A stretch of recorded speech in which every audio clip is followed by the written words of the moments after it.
ఏంటే నీ హడావుడి? రేపు రాఖీ పండగ కదమ్మా, అన్నయ్యకి రేపు రాఖీ కట్టాలి కదా, వీటిలో ఏం బాగుందో చెప్పు. ఇది బాగుందనుకుంటమ్మా.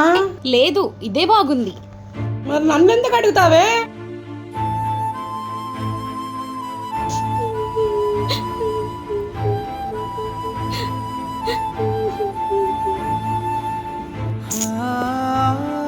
మళ్ళీ ఏడుస్తున్నావా అమ్మ?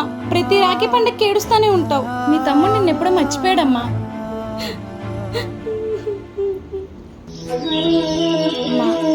మావయ్య, అమ్మా ఎవరొచ్చారు చూడు. రండి మావయ్య.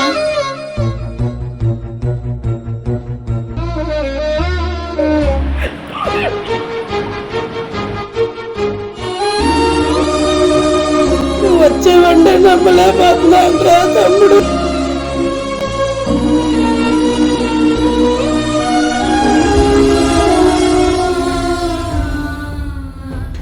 ఎప్పుడో పొరపట్టిన ఒక్క మాట అన్నానని నువ్వు పుట్టింటికి రావడమే మానేసావు. మళ్ళీ కనీసం నేను కూడా నీతో మాట్లాడలేదక్క. నువ్వెంత బాధపడుతున్నావో దూరంగా ఉండి నాకు అర్థమవుతుందక్క. క్షమించక్క.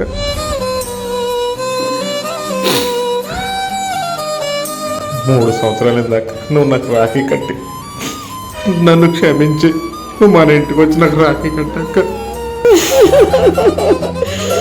వస్తా తమ్ముడు, నన్ను వదిలిపెట్టక తమ్ముడు. పుట్టింటి ప్రేమ నీకెప్పుడు దూరం చేయనక్క. ప్రతి రాఖీ పండగకి అమ్మ ఏడుస్తూనే ఉంటది మావయ్య. ఇప్పుడు అమ్మ ఫుల్ హ్యాపీ.